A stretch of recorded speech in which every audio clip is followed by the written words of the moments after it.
This video is made possible by the following sponsors. Make sure to check out their products as well as the rest of my gear in the description below. Hey guys, Long Boy Enthusiast here and welcome back to another video. Today we are finally doing it. I'm going to be doing one of the most requested videos ever on this channel, which is to lap our Nissan GTR-LM from the Virtual Endurance Championship around the Nordschleife. For those of you who don't know, the Nissan GTR-LM is the failed LMP1 prototype that took part in one race only, the 2015 Le Mans 24 Hours. The car was front-engined, had the combustion engine powering the front axle, and the plan was to have an electrical motor, a hybrid motor, power the rear axle. And as I'm sure a lot of you know, in the race itself the electric motor was not used because it was unreliable, and the car was just front-wheel drive, which meant its lap times were down in the middle of the P2 field. But of course in sim racing we can fix these things, so this car is technically four-wheel drive with 70% of the power going to the front wheels and 30% going to the rear, and it's a car my team GNS fielded in 2 seasons of the Virtual Endurance Championship. As you've probably guessed already, I've got a little bit of an emotional attachment to this car, so I'm raring to get going. Guys, let's go see how fast our GNS Longboy can lap the Nordschleife. Right then, so here we are, one of the most recognisable cars on my channel. It's your turn to take on the Nordschleife. I'd be lying if I said I wasn't a little bit emotional, a little bit of a twinge in my stomach driving this again, just because it represents so much, and I'm really hoping that we can give it a good send-off. The time to beat is a 5:47. That was set by the 919 hybrid in Assetto Corsa, and I have all faith that we can do it today. Let's roll. So we are using the Le Mans setup with a little bit more wing on this and some shorter gear ratios. Otherwise it is the front-wheel drive LMP1 touring car that we all know and love. Let's see what it can do. Around the last corner, punch the throttle and away we go. Front tyre, scramble for grip. Over the crest, down to first, bit of understeer, that's mandatory with this car. Smash the throttle and exit, and now we head down the hill. Through Hats and back, just a small lift through there, let the rear end settle. Leave it in 4th gear for now.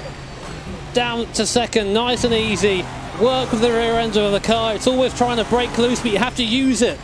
Use it to rotate the car. Don't let it overwhelm you though, or you're going to end up in the barrier. Hold 2nd through here. Just touch the curb on the inside. Now plant the throttle downhill, 3rd gear. And then 4th. Speed just rises so quickly in this thing. Up to the flue plat slow. We'll take 5th just before we go over the crest.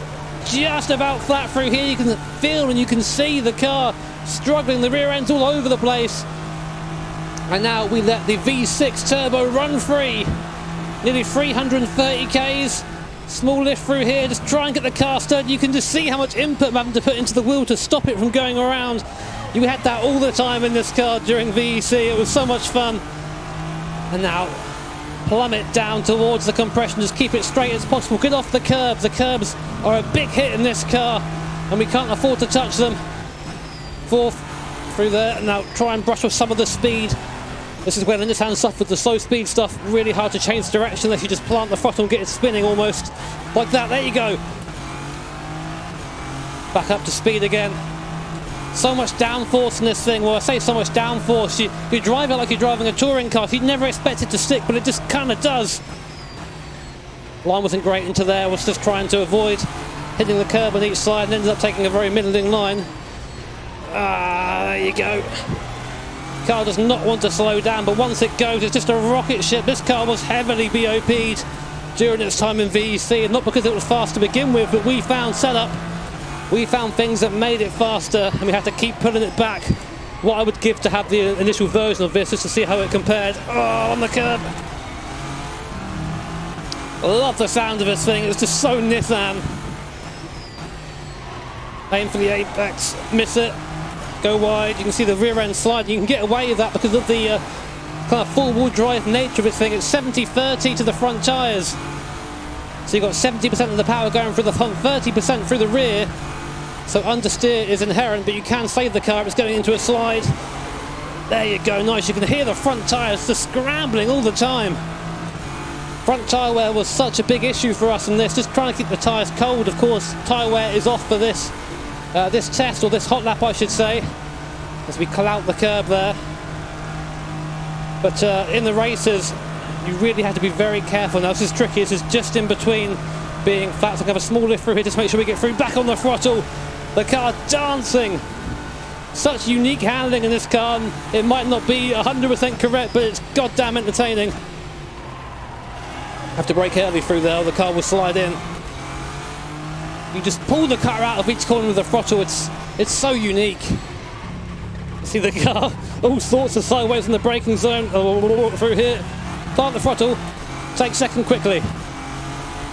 Now through here, it's a job of staying in between the curves. These curves do not like you. Wow, a bit wide there. Come on. And you can't get off the throttle for too long because that's where your turning power is. This being primarily front wheel drive, if you get off the throttle, you are not turning as quick as you could be. Here we go. Oh, I miss driving this thing. It might be a shitty front-wheel drive prototype, but it was our shitty front-wheel drive prototype.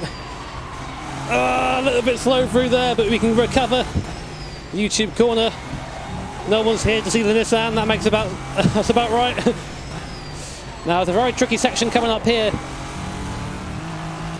We have to again steer clear of the curves. I've had so many crashes in practice, fast crashes over these crests when you touch a curb in the wrong way. It's this one here. I have to sort of take a middle of the road approach. If I touch that curb, you go flying into the inside wall, which you don't want. And now it's just keep the pedal to the metal. So hard to slow down for this. Downforce just peels off in this thing. You have pretty much nothing in the slow speed. It's so odd. There you go. That wasn't too bad through there. Jumping out of the second carousel. The lap is almost over already. It's going to be pretty quick. Will it beat the 5:47 though, I wonder? Well, we've got 47 seconds to do it as of now. And this is where the Nissan comes into its own, even with no hybrid power. We're past 200 miles per hour, even with lots of downforce bolted on, nearly at 330 Ks. It's going to be a hell of a last few corners to try and beat that Porsche. We have 30 seconds. Come on, Nissan. One last hurrah. How to blow the engine 101. Braking early there. Come on, understeer. And there it is. A 539. Get wrecked, Porsche. You can't mess with a long boy. Oh, man. God, I enjoyed that. I hope you enjoyed it too. It's really fun and really nice to get to be able to drive this car again. There is nowhere that runs this car anymore. No leagues, and of course there is not really much demand for a front-wheel drive LMP1 car to be driven in leagues anywhere, but my god, that brings back some fun memories. Guys, I really hope you enjoyed that video. As you can tell, I really enjoyed making it. If you did, make sure to hit that like button. If you really enjoyed it, hit subscribe and the bell notification icon. That way you'll be made notified of new streams and new videos when they go up. Big thanks to my patrons and to my sponsors and to my old GNS teammates. Some of my best memories in sim racing are with you guys, so thank you. Take care, have an awesome day. See you all next time.